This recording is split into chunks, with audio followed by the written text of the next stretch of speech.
have low back pain. So the post-gastric ulcer, you're going to have the reference pain for that. And often that's with the splenic artery, and it can cause hemorrhage. Okay.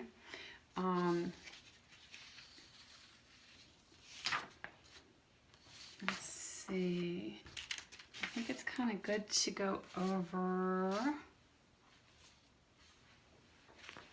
Oh, let's go over, because I think as a therapist, it's super important to know painful landmarks for a few. Have a patient and they're having a landmark of a referred area.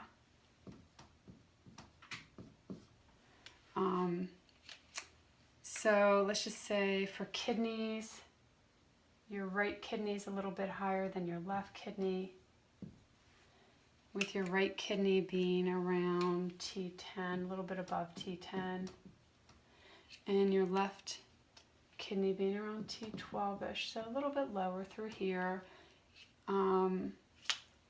Here's your iliac crest. This is going to be a little bit lower, more toward the L3-4 area, where he's going to be more L2-3. So that's where you're going to have some referred kidney pain. That's where your kidneys are sitting. Actually, kidney pain is going to be more on the left side if you're left of my side, which is right side of the person. So if you're going to have some referred pain,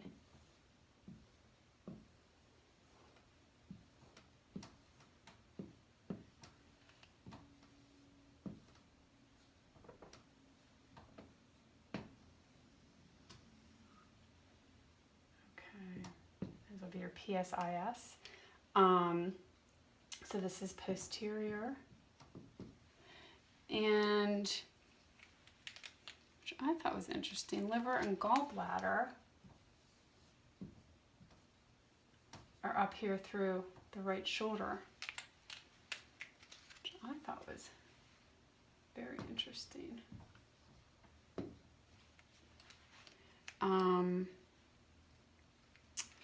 The stomach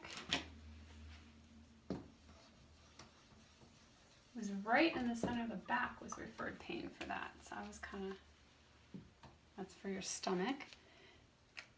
Your spleen, let's make him green, is right around here. On the left side of your body, on this side of your flank. Your gallbladder, let's make him green also, is going to be on this side, on your right posterior.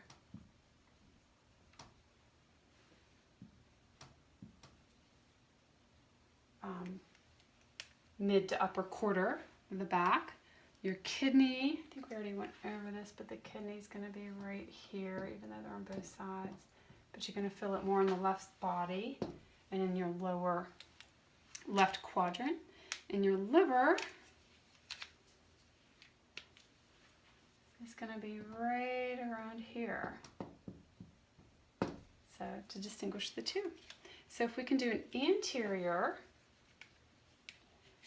portion of referred pain.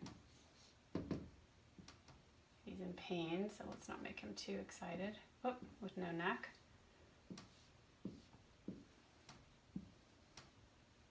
Okay, so anterior, again, this will be your gallbladder, so it kind of refers anterior, mid-shoulder area. You're going to have, your duodenum. It's a fun word. It's going to be right around here, so the opposite of the stomach, which it is part of the stomach, or part of the digestive tract. It's not the stomach, obviously. The gallbladder, just use the same pictures, are going to be in your right lower quadrant. Ascending colon is going to be a little bit lower towards your private area here,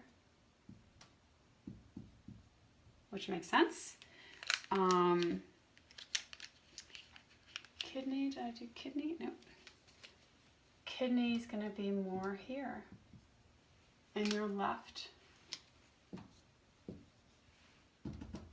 lower quadrant of that area. You also have, erase this.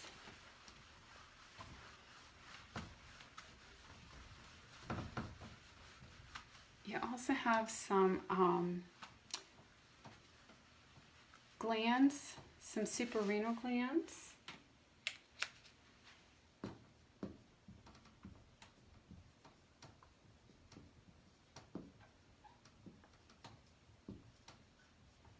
Okay, so you have some suprarenal glands, basically from the cortex and the medulla.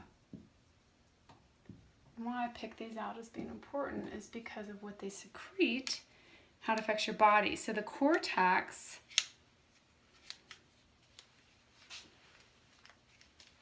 is secreting your corticosteroids,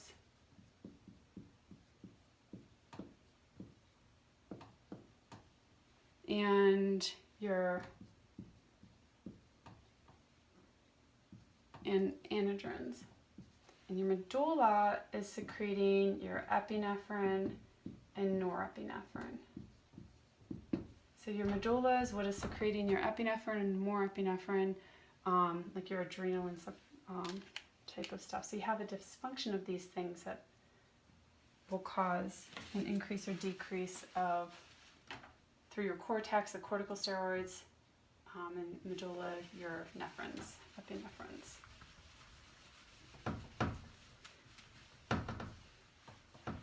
Okay.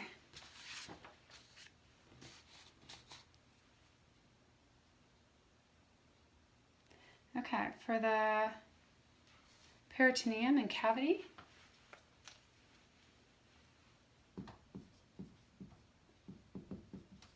spelling this right. Okay, for your peritoneum, you have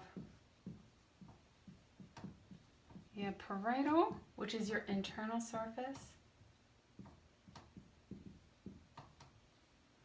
And you have your visceral. And that is your investing viscera. You have your entoperitoneal organs.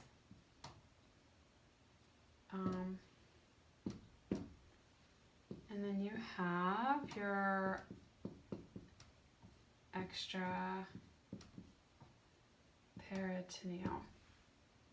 That's when you have your retro and you have your sub.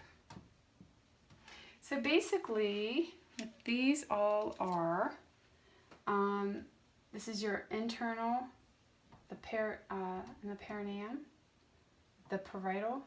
Hey, I forgot the O. Writing too fast. That's your internal. The viscera, that's your investing viscera. For the internal surface, this is the same blood and lymph as the somatic and nerve supply, and it's very sensitive to any type of pressure or pain changes, anything from your spinal thalamic tract or dorsal column tract, very, very sensitive.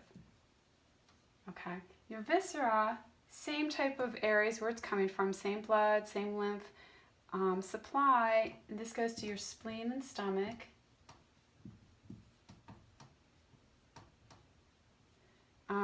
But this pain, it's harder to locate. So this pain's easy to locate.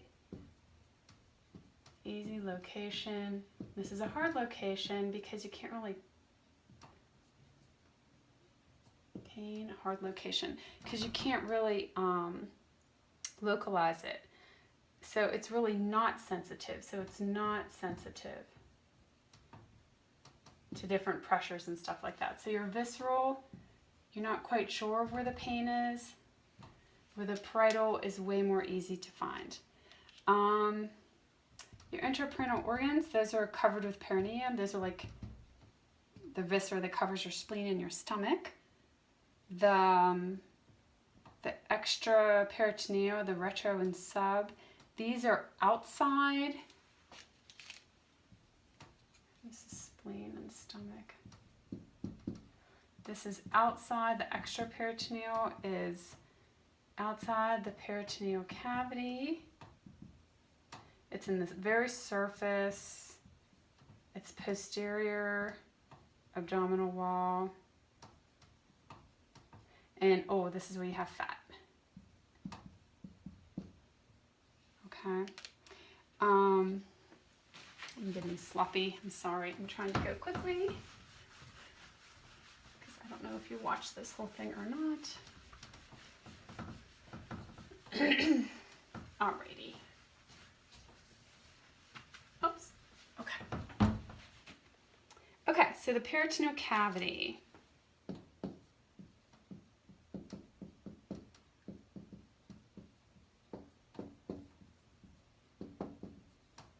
So the peritoneal cavity, basically this is your abdominal cavity and your pelvic cavity. And this is like capillary thinners between your parietal and your visceral. So there are no organs here. This is in between. So it's between your abdominal cavity and between your pelvic cavity. So no organs are there. Basically for men, you can have fluid in here. You can't have fluid in the peritoneal cavity. For men, it's more of a closed system.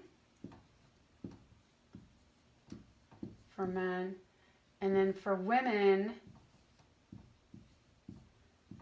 it's more open, and that's due to their urethra and things like that. I think there's some openings through there. So the peritoneal does have a couple different subdivisions. So one of the subdivisions are the supracolic, probably saying these wrong.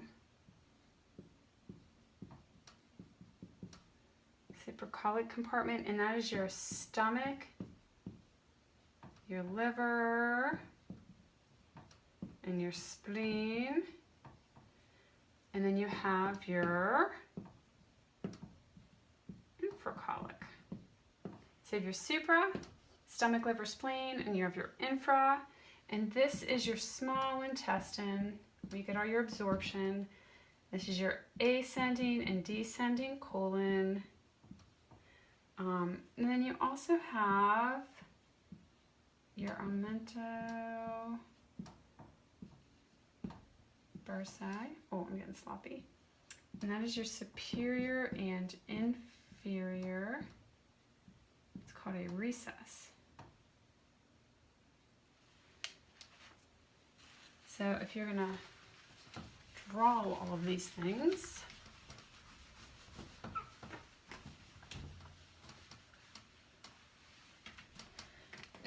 oops.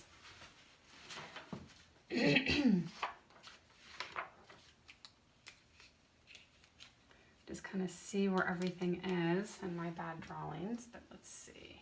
If here's your liver, your stomach is underneath it, just to give you a very general idea. Your pancreas is around here.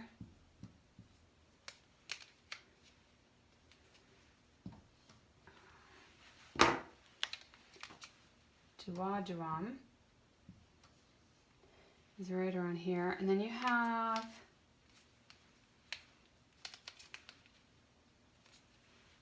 small intestine here, and then it eventually goes down to your ileum.